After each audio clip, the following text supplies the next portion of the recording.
요압이 나팔을 불어 백성들에게 그치게 하니 그들이 이스라엘을 추격하지 아니하고 돌아오니라. 그들이 압살롬을 옮겨다가 숲을 가운데 큰 구멍에 그를 던지고 그 위에 매우 큰 돌무더기를 쌓으니라. 온 이스라엘 무리가 각기 장막으로 도망하니라. 압살롬이 살았을 때에 자기를 위하여 한 비석을 마련하여 세웠으니 이는 그가 자기 이름을 전할 아들이 내게 없다고 말하였음이더라. 그러므로 자기 이름을 기념하여 그 비석에 이름을 붙였으며 그 비석이 왕의 골짜기에 있고 이제까지 그것을 압살롬의 기념비라 일컫더라.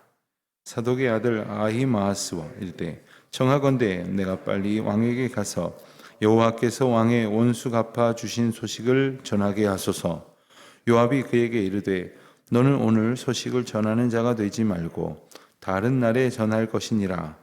왕의 아들이 죽었나니 내가 오늘 소식을 전하지 못하리라 하고 요압이 구스 사람에게 이르되 내가 가서 본 것을 왕께 아뢰라 하매 구스 사람이 요압에게 절하고 다름질하여 가니 사독의 아들 아히마아스가 다시 요압에게 이르되 청하건대 아무쪼록 내가 또한 구스 사람의 뒤를 따라 달려가게 하소서 하니 요압이 이르되 내 아들아 너는 왜 달려가려 하느냐 이 소식으로 말미암아서 너는 상을 받지 못하리라 하되 그가 한사코 달려가겠노라 하는지라.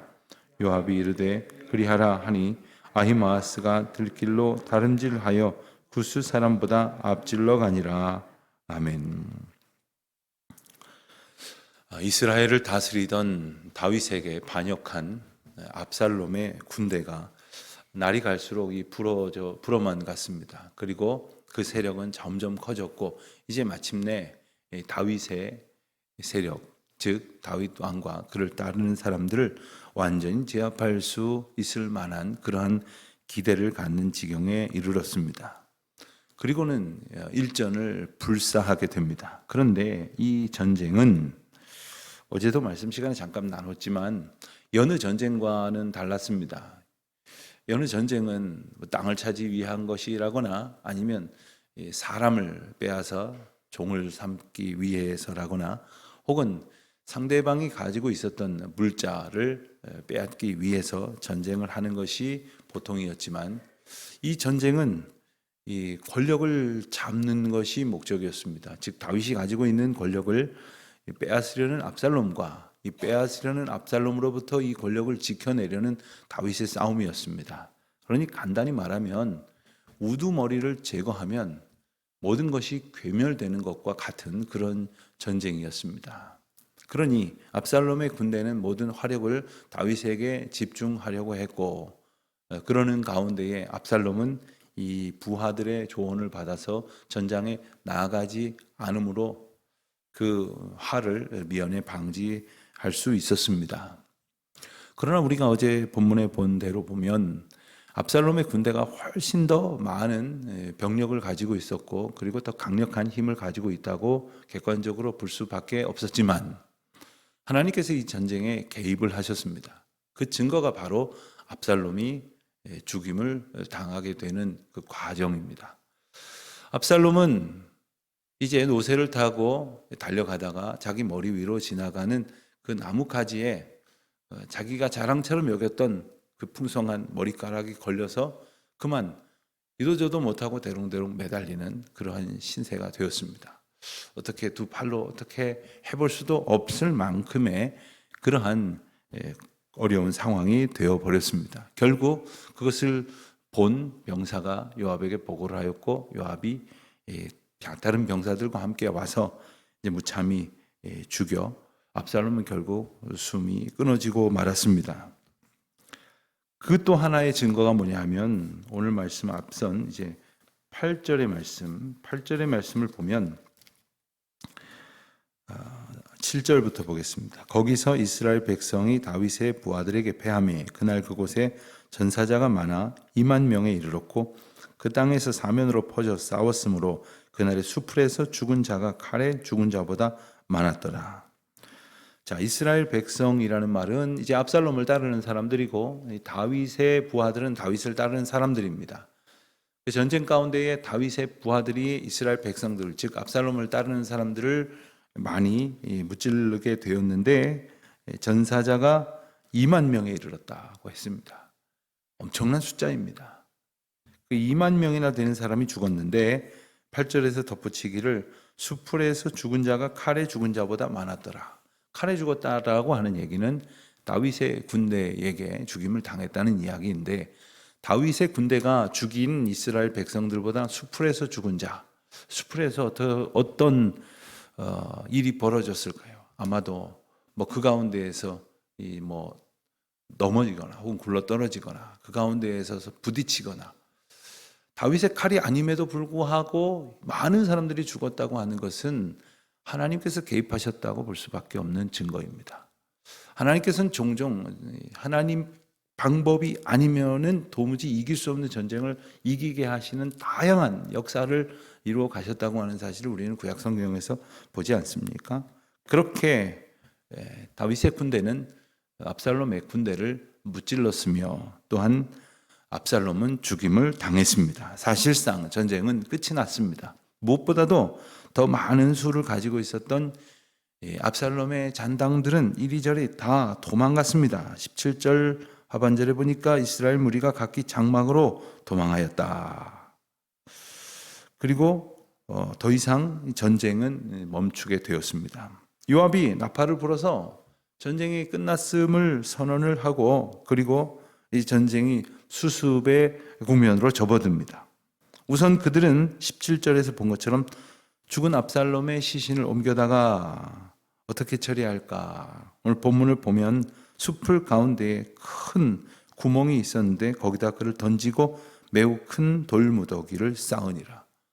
그냥 돌무더기로 덮어둔 것이 아니라 매우 큰 돌무더기를 쌓았다고 하는 것은 이것을 다시 수습하지 못하게 할 만한 그러한 의미를 우리는 볼 수가 있습니다. 자, 큰 돌무더기를 쌓아놓고 이제 압살롬은 죽었고 완전히 이 반역은 종결이 됐고 그 잔당들은 다 도망하였고 다윗의 승리를 선언하는 일만 남았습니다. 그런데 우리는 주목을 하기를, 압살롬이 왜 이런 죽임을 당했는가? 18절의 말씀과 무관하지 않음을 알게 됩니다. 어떤 일이 있었느냐? 압살롬이 생전에 자기를 위하여 한 비석을 마련하여 세워두었다 했습니다. 자기를 위하여, 자기 이름을 위하여, 그리고 그 뒤에 보면은 자기 이름을 기념하여. 그래서 18절 한 절에만 보면 압살롬이 자기를 위하고 자기 이름을 전하려고 하고 자기 이름을 기념하려고 하는 의도로 그 기념석을, 비석을 하나 준비해 두었다라는 거예요. 여러분, 우리는 누군가가 나를 기억해 주기를 바라는 그러한 본능과도 같은 욕망을 가지고 있는 것 같습니다. 그래서 내가 한 일보다 조금이라도 덜 평가를 받으면 참지를 못합니다. 내가 한 일보다 과대하게 평가를 받으면 아니라고도 말을 안 하면서 조금이라도 덜 인정을 받으면 막 격분을 하고 나를 무시한다고, 이게 나의 공로인데 알아주지 않는다고, 사람들이 안목이 없다고, 볼 줄 모른다고, 그렇게 자기의 불편한 감정을 드러냅니다. 그리고 다른 사람들이 나를 잊어버릴까 봐 어떻게 해서든지 나를 드러낼 뿐 아니라 기념하도록 합니다. 그런데 이 기념비라고 하는 것은 어떤 것입니까? 자기가 떠난 다음에 후대에서 다른 사람들이 자기를 기념하기 위하여, 그를 기억하는 것을 오래도록 간직하기 위해서 돌에 새겨서 돌을 새겨놓고, 돌은 여간에선 변하지 않으니까요. 그렇게 하는 것이 기념비인데 자기를 위하여 이 기념비를 세우고 있습니다. 그런데 또 특이한 것은 자기에게는 자기 이름을 후대에 전할 아들이 없다라는 말을 했다는 거예요. 그러나 성경에 보면 압살롬에게는 세 아들이 있었다고 분명히 나와 있습니다. 그런데 아들이 없다고 말한 이유는 세 아들이 아마도 무슨 일로 이미 죽었거나 아니면 있어도 내 이름을 전할 만한 사람이 되지 못한다라는 생각을 했었기 때문일 것입니다. 어쨌든 자기 이름을 드러내기 위한, 자기 이름을 높이는데 온갖 관심을 가지고 있었던 압살롬의 모습을 우리는 이 말씀을 통해서 분명히 보게 됩니다. 사실 한평생 사람이 자기 이름을 높여보고자 애를 쓰지만 지나가면 별것도 아니죠. 그리고 정말 쉽게 모두에게 잊혀지는 존재입니다. 이게 당연합니다. 아니 우리만 보아도 누구를 도대체 얼마나 기념하고 기억하고 그를 우리 마음 가운데에 새기고 살아가고 있습니까? 그런 것입니다. 그리고 자기를 드러내려고 할 때 우리가 하나님의 영광을 위해서 살아가도록 지음받았다고 하는 우리의 사명을 잃어버리게 됩니다. 우리는 하나님의 영광을 드높이기 위해서 지음을 받은 존재입니다. 그러니 우리의 삶을 통해서 다른 것을 높이려고 할 때 하나님의 영광 받으시는 일이 우리 가운데서 나타나지 않겠죠. 사명에 합당하지 않은 삶을 사는 겁니다. 도대체 무슨 일을 얼마나 잘했다고 그렇게 기념하려고 하는가? 우리는 남을 보면서 때때로 흉을 보지만 자기 자신을 보면서는 어떻게든 한 일도 없으면서 남이 기억해 주기를 바라는 그런 생각 속에 살고 있지는 않은지 날마다 끊임없이 자기 자신을 점검해 보아야 합니다. 나는 죽고 오히려 예수 그리스도가 내 안에서 다시 살아나시도록 마치 세례 요한이 이제 등장하게 될 예수님을 위해서 나는 쇠하여야 하겠고 그는 흥하여야겠다라고 자신을 오히려 낮추고 가리고 그리스도께서 드러나도록 했던 것처럼 우리의 삶에 사실 드러나봐야 별 보잘것도 없는 우리 자신을 드러내기 위하여 애쓰는 것이 아니라 예수 그리스도께서 살아계심과 하나님이 일하시고 계심이 어찌하든지 증거되는 그런 삶을 소원하는 우리 모두가 되시기를 바랍니다. 19절 이하의 말씀을 보면 사독의 아들 아히마아스는 다윗의 전령관입니다. 다윗의 그 전령으로서 다윗에게서 그 장수들에게 또 장수들에게서 다윗에게 중요한 사실을 신속하게 바르게 증거해야 되는 사명을 받은 자입니다. 아히마아스가 요압에게 가서 요압의 지휘를 받고 있으니까요. 요압에게 가서 묻습니다. 내가 빨리 왕에게 가서 이 전쟁을 이긴 소식을 전하게 하소서.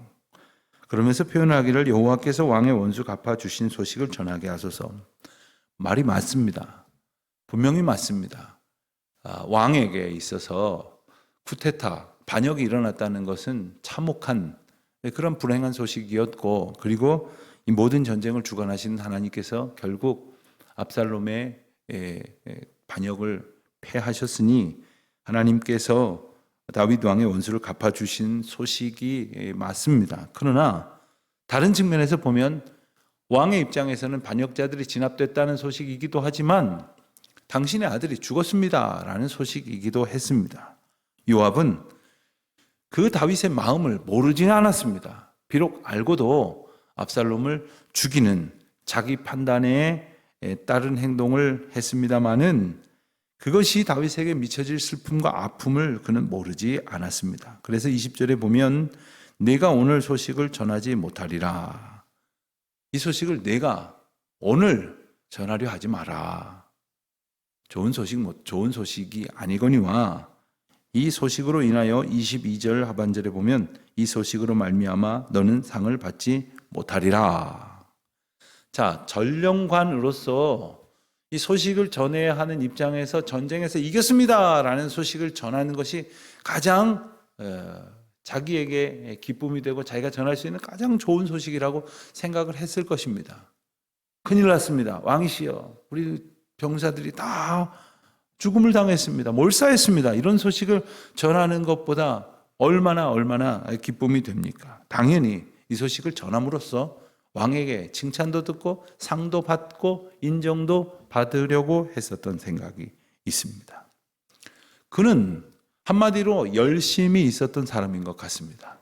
상황을 어차피 전쟁을 이긴 상황이 변동되어지는 것이 아니니까 상황을 잘 파악하고 그리고 어떻게 수습을 하고 그리고 어떤 방법으로 어떤 상황 가운데서 보고를 하는 것이 좋을지를 생각하기보다는 그 열심을 가지고 뛰어가려고 했습니다. 그리고 그는 그 일을 해낼 능력도 있었습니다. 그러나 그에게 하나 없는 것이 있으니 바로 지혜가 없었던 거예요. 그리고 그 지혜를 가지고 판단하고 있는 요압의 조언마저도 받아들이지를 않고 있습니다. 우리가 때때로 하나님 앞에 기도하면서 능력을 구합니다. 또 우리가 우리 자녀들을 위해서 기도하면서도 능력 있는 사람이 되기를 구하지만 정작 능력보다 더 필요한 것이 바로 하나님께서 주시는 통찰, 하나님께서 주시는 지혜가 있어야 어느 때 무슨 일을 해야 할런지, 또 누가 이 일을 해야 할런지, 그리고 어떻게 해야 할런지 하나님이 이끄시는 대로 잘 알아채고 하나님을 따라 순종하며 나아갈 수 있게 되지 않겠습니까? 운동 경기 중에 야구라는 종목은 참 재밌는 것이 갑자기 한쪽 편에 서 있는 감독이나 코치가 막 사인을 내는 행동을 합니다. 코도 만졌다가 이마도 만졌다가 팔도 만졌다가, 아무리 봐도 저 말이 무슨 말인지 우리는 모릅니다. 자기들은 알아요. 자기들은 압니다. 이렇게 하면 어떡하라고, 치라는 건지 기다리라는 건지. 근데 그걸 알아듣기 위해서는 그것을 봐야 하겠죠. 그리고 그 말뜻이 뭔지를 알고 있어야겠죠. 우리가 하나님의 인도하심을 잘 순종하기 위해서는 하나님의 말씀을 잘 알아들어야 됩니다. 그리고 하나님께서 지금 내게 어떻게 하시는지를 깨닫는 영적 통찰과 지혜가 있어야 합니다. 아히마아스에게는 열심도 있었을지 모르지만, 능력도 있었을지 모르지만, 그는 지금 상황 파악을 못하고 가지 말라고 만류를 하고 대신 구스 사람, 아마도 용병이었겠죠. 다른 사람을 보냄으로써 그 화를 면케하려고 했었던 요압의 마음마저도 읽어내지 못하고 있습니다. 오늘 우리가 이 한 세상을 살아가면서 이 하루를 또 살아갈 때에 때로는 의욕을 잃어서 아주 침체될 때도 있습니다만은 다시 힘을 얻어서 용기 있게 나아가려고 한다면 자기가 가지고 있는 그 에너지를 의지해서는 안 됩니다. 자기의 결단을 의지해서도 안 됩니다. 내가 결심했으니까 하겠다는 것도 아닙니다. 주님이 주시는 지혜와 그리고 주님이 주시는 영적인 통찰을 가지고, 그리고 그 하나님의 인도하심의 사인을 계속해서 바라보아 알므로써 주님 뜻에 기쁨으로 순종하며 나아가는 저와 여러분 되시기를 주의 이름으로 축원드립니다. 하나님 아버지 감사합니다. 저희들의 어리석음에도 불구하고 저희들이 그저 헛된 길로 가지 않도록 때마다 일마다 저희에게 말씀하여 주시고 주의 뜻을 깨닫게 하시니 감사합니다. 주님만 바라보는 저희들, 그저 주님이 인도하셔서 이끄시는 대로 순종할 줄 아는 저희들 되게 하옵소서. 예수님의 이름으로 기도드립니다. 아멘.